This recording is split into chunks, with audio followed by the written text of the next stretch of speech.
오늘은 맥주 감사 주일입니다. 하나님께서 출애굽기 23장 16절에 맥주제를 지켜라. 이는 내가 수고하여 밭에 뿌리는 것에 첫 열매를 거둠이니라. 이렇게 맥주제를 지키라고 명령을 하셨습니다. 지난 6개월 동안 우리가 가뭄 때문에 또는 메르스 때문에 또는 경제가 불황 때문에 작년에 세월호 때문에 그 여파가 계속 이어지고 그래서 상당히 어려운 때지만 그래도 우리는 어떻든 6개월 동안 굶지 않았습니다. 그리고 또 헐벗지 않았고 길바닥에서 자지 않았습니다. 지난 6개월을 지켜주신 하나님께 우리는 감사하면서 이 맥주절을 영광을 돌려야 될 줄로 믿습니다. 오늘 저는 이 맥주절이지만 너희 중에 고난당하는 자가 있느냐? 주님께서 물으셨습니다. 그리고 또 너희 중에 즐거워하는 자가 있느냐? 주님이 이렇게 두 부류를 말씀하셨습니다. 고난당하는 자에게는 기도해라. 즐거워하는 자에게는 찬송해라. 이렇게 해답을 가르쳐 주셨습니다.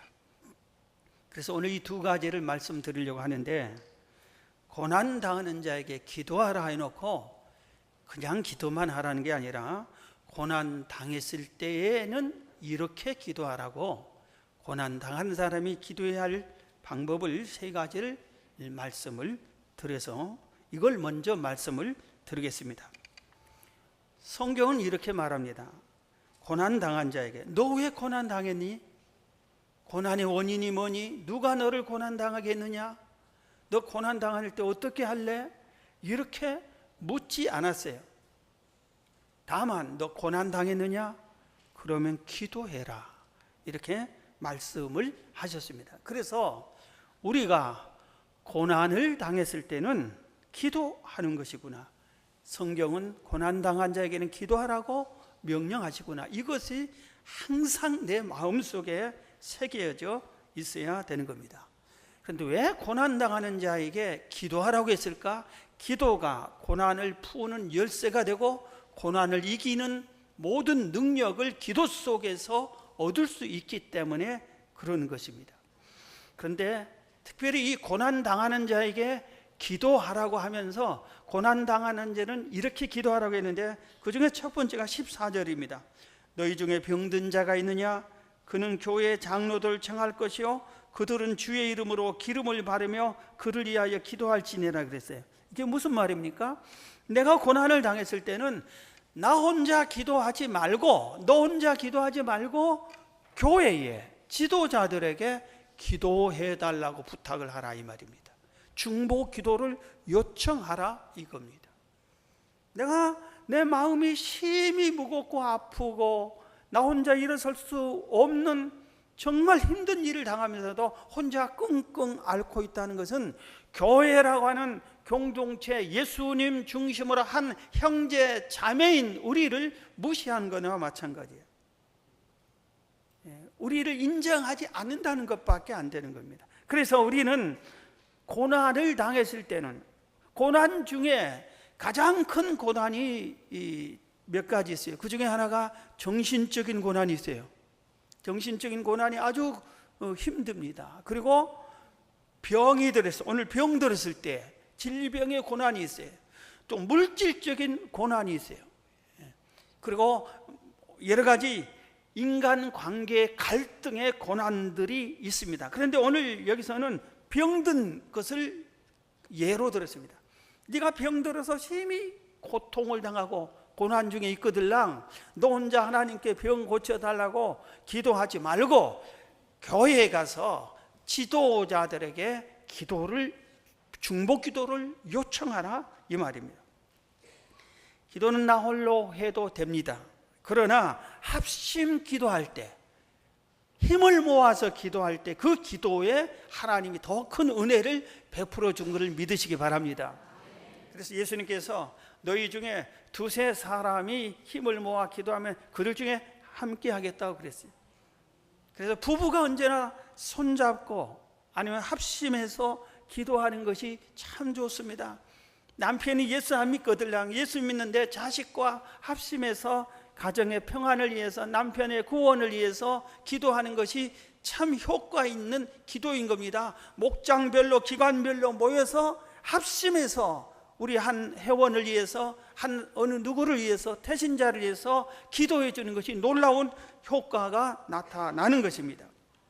그래서 성경은 삼겹줄은 끊어지지 않는다고 그랬어요. 세 사람이 기도하면 어떤 마귀가 방해해도 능히 이겨낼 수 있고 그 기도는 응답받을 수 있다, 이렇게 말씀을 한 겁니다. 예수님이 승천하실 때 예루살렘을 떠나지 말라 기도할 때 120명이 마음을 합하여 온 정성을 다하여 전혀 기도를 했더니 하나님이 하늘문을 열으시고 120명 모두에게 성령 충만함을 주셨다고 했습니다. 합심 기도가 놀라운 은혜가 나타나는 겁니다. 사도 바울은 어떤 능력자냐면은 이런 손수건만 가지고, 바울의 손수건이에요.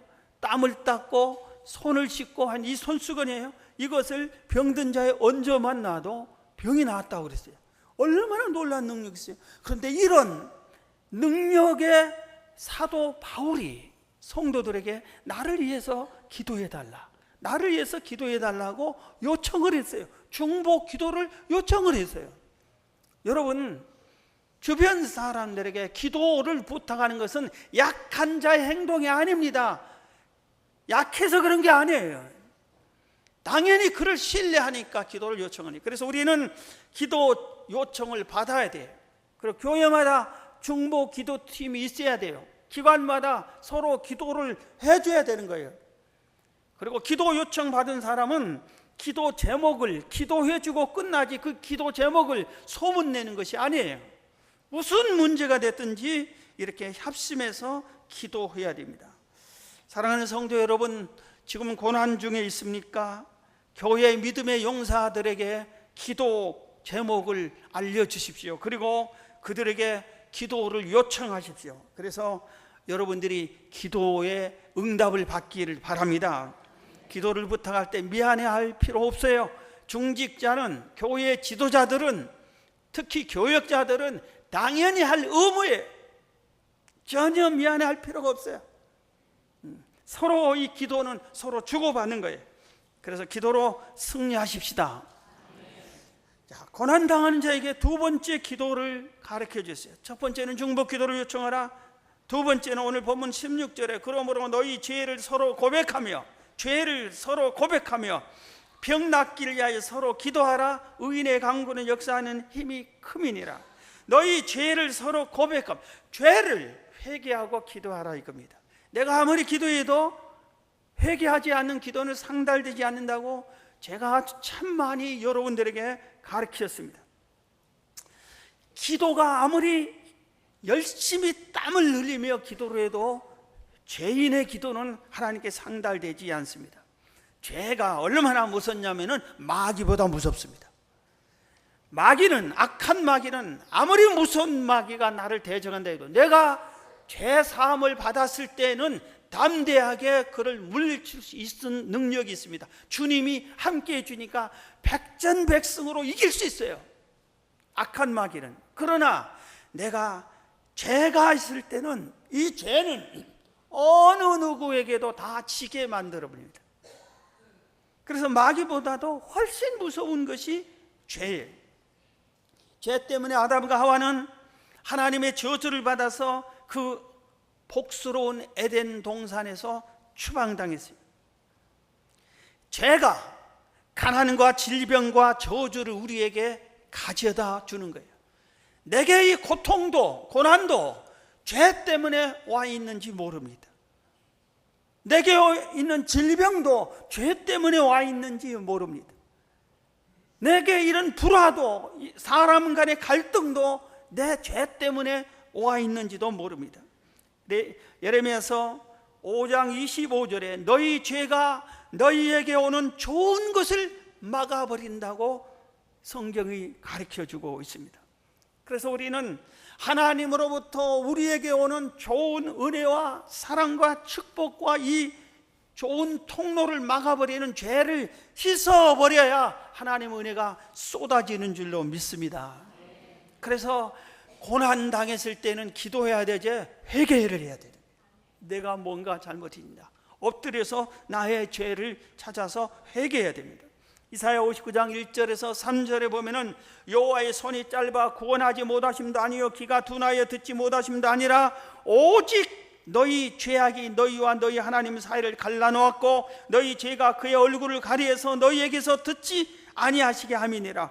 이는 너희 손이 피해 너희 손가락이 죄악에 더러워졌으며 너희 입술은 거짓을 말하며 너희 혀는 악독을 내미니라 그랬어요. 하나님의 손이 짧아가지고 너를 못 건진 그게 아니다 이겁니다. 하나님의 귀가 둔해서 네가 아무리 울며 기도하는 그 기도 소리를 못 듣는 것이 아니다, 그게 아니에요. 죄가 막아버렸다. 죄가 지금 그것을 가르쳐주고 있는 것입니다. 그래서 죄가 하나님께서 우리에게로 오는 물질 축복을 막고 있어요. 그래서 나는 왜 이렇게 가난의 짐을 평생 지어고 살아야 되는가? 이 사람은 근본적으로 내가 하나님께 뭔 죄가 있지 않나 생각을 바꿔서 엎드려서 한번 죄를 청산하시기 바랍니다. 나는 왜 이렇게 항상 모든 사람들과 평안하지 못하고 갈등만 느끼는가? 죄를 씻어보시기 바랍니다. 그러면은 모든 사람과 평화를 이룰 줄로 믿습니다. 이 죄를 물리치십시오. 그러면은 변화가 됩니다. 한 분을 소개하려고 합니다. 어느 자기 교회 성도를 간증하는 그 교회에 발행하는 신문에 이분이 소개됐어요. 안명숙 권사님이라는 분입니다. 이분은 결혼한 지 4년에 결혼을 일찍 했어요. 그런데 결혼을 한 지 4년 동안에 세상에 둘도 없는 너무나도 좋은 남편을 만났어요. 그래서 자기를 그렇게 사랑해주고 돌봐주고 착하고 선한 이 남편이 결혼 4년 만에 어린 자식 둘 놔두고 세상을 떠고 말았어요. 그러니까 자기는 이제 30살도 안 됐어요. 30살도 안 돼서 과부가 됐지. 어린 두 자식이 있지. 그렇다고 재산이 있는 것도 없지. 너무나 충격을 받아서 날마다 울며 마음 아파하며 고통스러워하며 이 고난에서 짓눌려 가지고 힘들어하고 있습니다. 이때 옆에 한 동네에 사는 교회 권사님이 전도를 하기 시작했어요. 예수 믿으라고. 예수 믿으면 마음에 평안이 오고, 예수 믿으면 소망이 생기고, 예수 믿으면 천국 가고, 어차피 이 험한 세상 지나가는데 천국 가야 되고, 예수 믿으면 당신 병도 나는다고. 이분이 너무 고통스러움 당하다 보니까 자기까지 몸이 병들어서 죽어가고 있는 겁니다. 그래도 내가 건강해야 내 자식들을 어떻게 돌봐야 되지 않느냐. 그래서 이 병원 저 병원 이 약 저 약 다 써보지만 치유가 안 되는 거예요. 마음의 상처가 깊은데 이 마음의 상처가 치유 안 되는데 육신의 병이 치유가 될 리가 없는 거예요. 마음의 큰 병에, 육신의 병에 점점 죽어가는데 어느 날 더 이상 견디지 못하다가 자기에게 늘 전도했던 그 권사님을 찾아갑니다. 그래서 이 나이 많은 자기 어머니 같은 권사님 찾아가서 덜컥 안고 엉엉 울면서 통곡을 했습니다. 나 좀 살려주세요. 나 좀 교회 데려가 주세요. 당신이 말한 정말 교회 가면 내 마음에 평안이 오고 내가 정말 교회 가면 병이 낫고 그렇습니까? 나 좀 데려가 주세요. 그랬어요. 그래서 이 권사님이 이 젊은 과부를 데리고 교회를 갔습니다. 그런데 하나님이 그를 구원하시고 은혜를 베풀려고 그랬겠죠. 교회 예배 드리는데 첫날에 가서 예배를 드리고 목사님이 설교하는데 예수님이 환상으로 예수님이 딱 보이는 거예요. 피가 뚝뚝 떨어진 양손 양발에 피가 떨어지고 머리 가시관을 쓴 예수님이 환상으로 보이는 겁니다. 그럼 이 예수님, 저분이 네 죄를 위해서 누군가 설명 내 죄를 씻어주려고 저분이 고난 당하죠. 그래서 너무나 자기도 모르게 울기 시작했습니다. 그래서 교회 오기만 하면 우는 거예요. 그리고 내가 잘못했다고 죄를 회개하고 계속 우는데 한 3개월 동안이나 계속 울다가 어느 날 맨 앞에 앉습니다. 거기서 하나님께 이렇게 기도합니다. 하나님, 내가 3개월 동안을 회개했습니다. 회개를 시켜준 것 감사한데 이제 내 병을 고쳐주세요. 그러면 내가 하나님을 위해서, 주를 위해서 살겠습니다. 그런데 이 병이 그날 그 기도를 들으시고 치료해 준 걸 믿으시기 바랍니다. 치유된 거예요. 마음의 평안을 얻고 육신의 질병이 사라져버렸어요.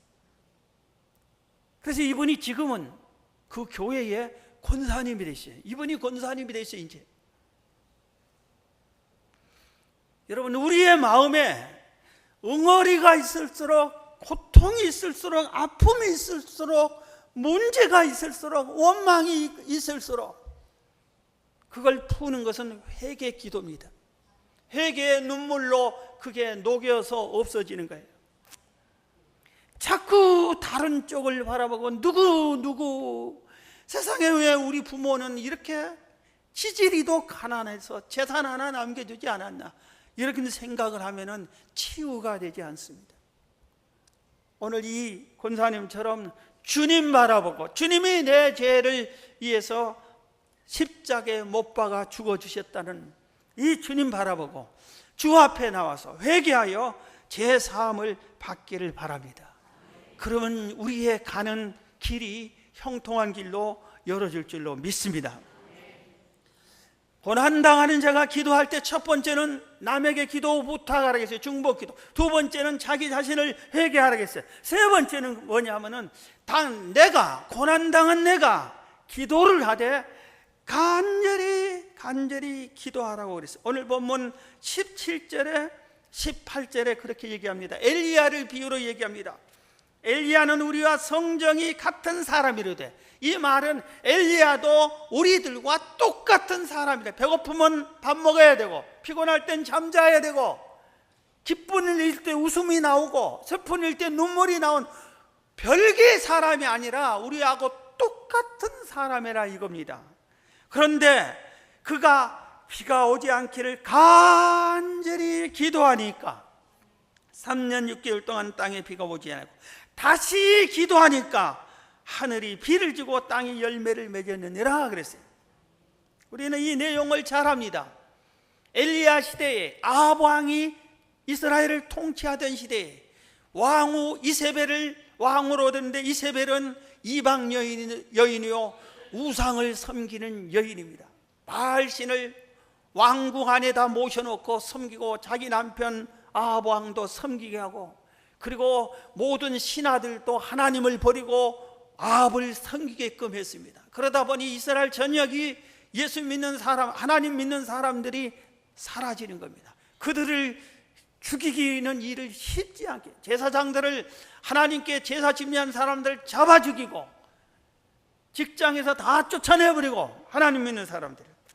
그래서 이스라엘 전역이 하나님 믿는 사람들 숨어 지낼 수밖에 없는 그런 시대가 됐어요. 그래서 엘리야가 간절히 기도했어요. 아합 왕이 회개하기 전에는 비를 주지 마세요. 비가 안 오니까 나라가 난리가 나는 겁니다. 왕이 잘못했다. 백성들이 왕에게 원망을 한 겁니다. 나라가 어려우면은 최고 통치자에게 자동적으로 원망이 갈 수밖에 없어요. 그래서 아합에게 간 겁니다.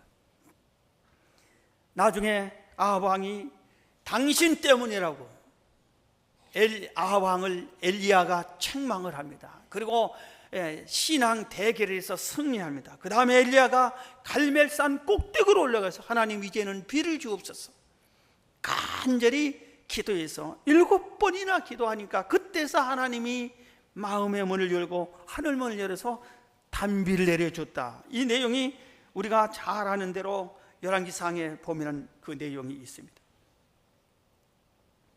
오늘 우리가 우리의 고난의 문제를 해결해 달라고 제대로 기도를 해봤는지 우리 살펴야 됩니다. 우리도 엘리야처럼 갈멜산을 올라가야 돼. 기도하라. 단비가 내리게 해달라고 갈멜산 올라가요. 산을 오르기가 얼마나 어렵습니까? 엘리야는 갈멜산 꼭대기까지 올라갔다고 그랬어요. 그리고 기도하기가 쉽지 않습니다. 간절히 기도했는데 하나님이 들어주지 않았어요. 하나님이 온 정성을 다해서 기도 들어주지 않으면 기도를 포기하고 싶은 마음이 듭니다. 마귀는 옆에서 조롱하면 네가 기도해봐라 되냐고. 그러나 엘리야는 압니다. 하나님은 반드시 응답해 주실 것이다. 또 두 번째 기도하고 세 번째 7번 기도하니까 하늘 문이 열렸습니다. 한 분을 소개하려고 합니다. 미국의 한 시골에 만화를 잘 그리는 시골 청년이 있었습니다. 자기가 그린 만화 그림을 가지고 이제는 내가 이 만화 그림으로 성공해야 되겠다. 그리고 도시로, 캔사스 시티라고 하는 도시로 가서 출판사에, 만화사에, 막 모든 신문사에 찾아가서 이 만화를 보여주면서 좀 만화책 좀 만들어 달라고 아무리 얘기를 해도 아무나 들어주지를 않았습니다. 돈 떨어지고 고향에 갈 형편도 못 되고 춥고 배고프고 이렇게 해서 기진맥진하고 있는 때 마침 예배당이 보였어요. 그 교회를 찾아갔습니다. 그리고 목사님께 하소연했습니다. 나 좀 살려달라고. 그리고 만화 좀 그리게 해달라고. 그리고 교회에 무슨 일을 하든지 좋으니 교회에서 좀 먹게 해달라고. 먹고 살게 해달라고. 그래서 목사님이 너무 안타까워서 당신을, 우리 교회가 넉넉한 교회가 아니어서 당신을 어디 제공할 것이 없는데 우리 교회 창고가 있는데 창고에서라도 기거하려면 기거하라고. 그래서 창고에 들어갔더니 춥죠, 바람 불죠, 캄캄하죠. 밤인데도 낮에도 지새끼들이 왔다 갔다 하고 난리를 칩니다. 그래서 조용히 하라 해도 이 지새끼들이 말을 듣습니까? 계속 난리인데 어느 쥐 한 마리가 와서 꼬리를 달랑 이렇게 하면서 자기한테 뭔가 말하고 싶어 하는 거예요. 그래서 보아하니까 아주 배고픈 것 같아서 목사님이 준 빵에서 먹으려고 가지고 있는 빵을 좀 부스러기를 줬더니 지가 먹고 고맙다고 더 꼬리를 치고. 그래서 그 쥐새끼가 내 신세하고 똑같다. 그 친구를 삼았습니다. 그래서 창고에 들어갈 때마다 부르고 빵을 주면 그 쥐가 얼른 뛰어와서 먹으면서 춤을 추는 거예요. 그래서 그것을 보고 언뜻 생각이 나서 그 쥐를 그리기 시작했어요.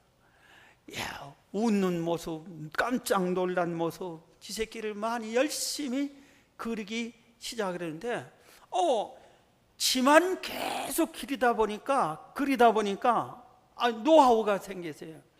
그래서 자기가 봐도 이 작품이 너무 멋있는 거예요.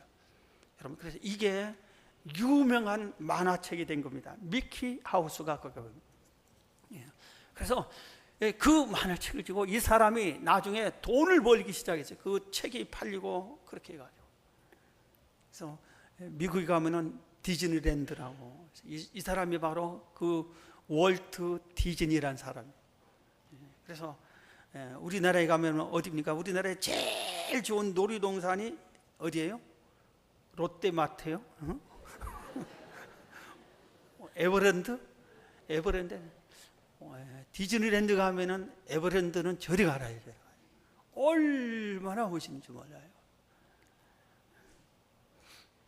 이 사람이 그 안에서 울면서 창고 안에서 배고파하면서 하나님께 기도하면서 하나님의 은혜로 있을 데 없는 자 왜 구속하여 주는지 난 알 수 없도다.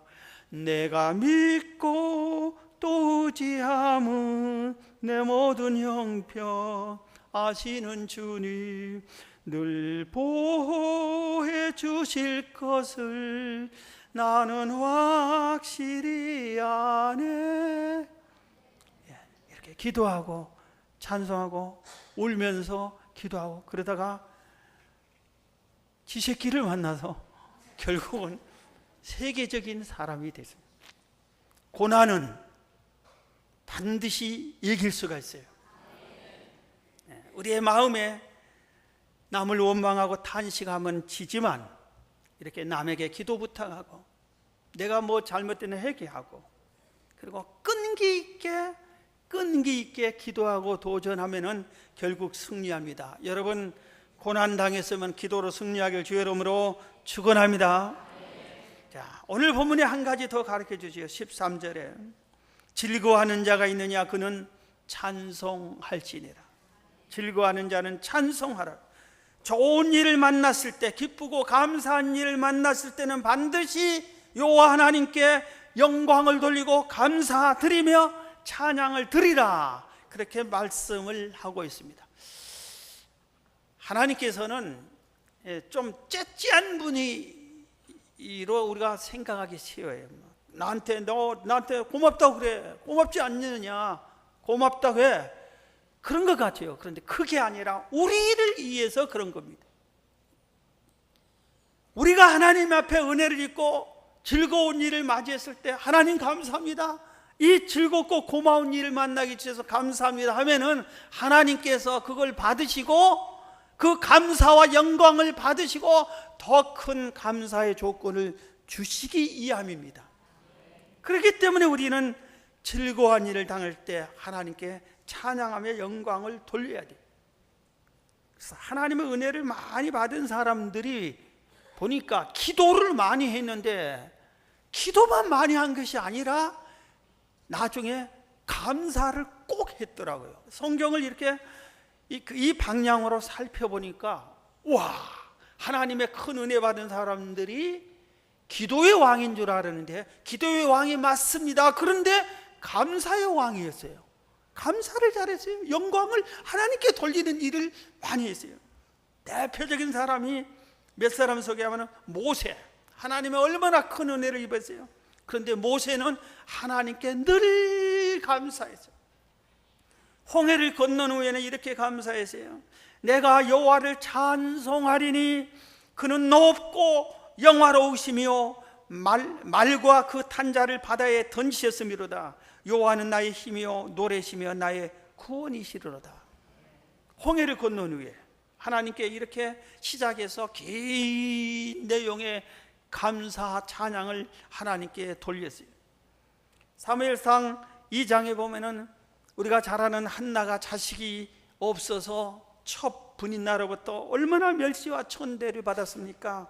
그런데 그 멸시 천대를 준 이 첫 분인나와 싸우는 것이 아니라 하나님께 나아가서 엎드려 기도했는데 하나님께서 자식을 준다고 했어요.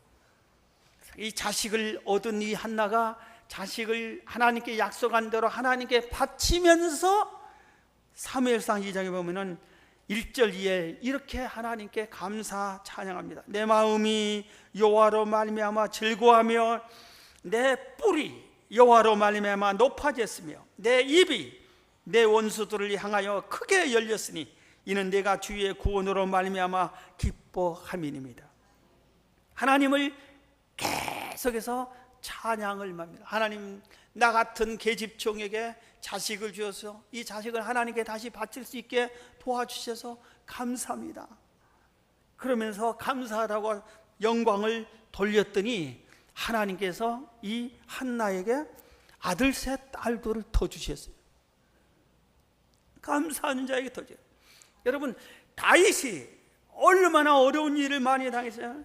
그래서 다윗은 막 서러워서 아픈 그런 기도도 많지만 다윗은 시편에 보면은 감사시가 또 많이 있습니다. 감사했어요. 시편 33편에 보면은 너희 의인들아 여호와를 즐거워하라. 찬송은 정직한 자들이 마땅히 할 부로다. 수금으로 여호와께 감사하고 열줄 비파로 찬송할지어다. 새 노래로 그를 노래하며 즐거운 소리로 아름답게 연주할지어다.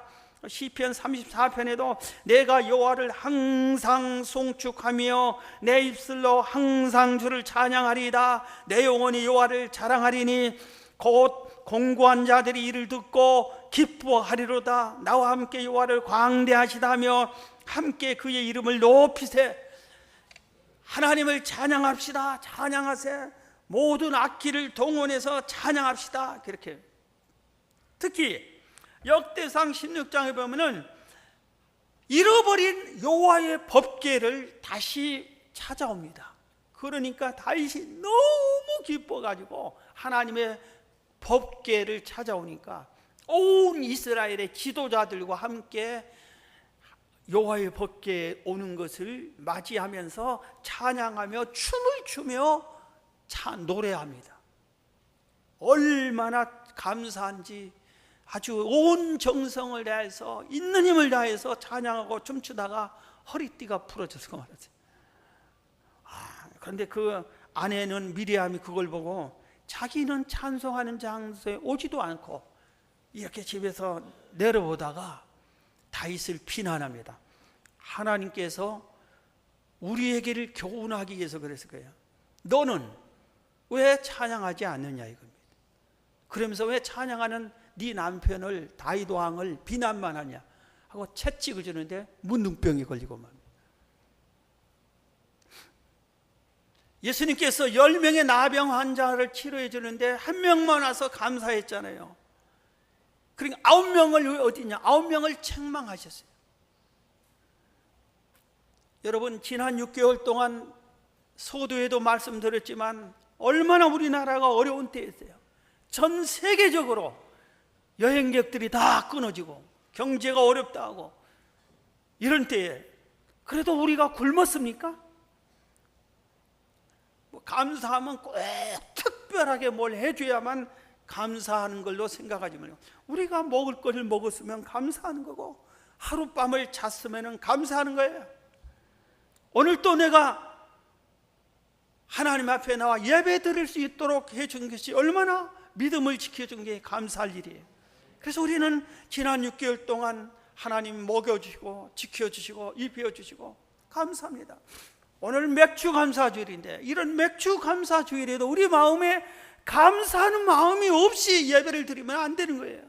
감사합니다 하는 마음으로 예배를 드려야 되는 거예요. 히스기야 왕을 하나님의 큰 은혜를 베풀었는데 그가 여호와께 보답하지 않으므로 감사하지 않으므로 영광 돌리지 않으므로 하나님이 히스기야와 그 나라 전체를 진노하셨다고 성경이 기록하고 있습니다. 여러분 즐거워하는 일을 만났을 때 감사하시기 바랍니다. 감사하세요. 하나님 따라합시다. 하나님은 감사합니다. 감사해야 돼. 감사. 하루에 10번씩 20번씩 감사. 오늘 말씀을 마칩니다. 사랑하는 성도 여러분, 고난 당했을 때는 뭐 하라고요? 기도하세요. 즐거운 일을 맞이했을 때는 감사하세요.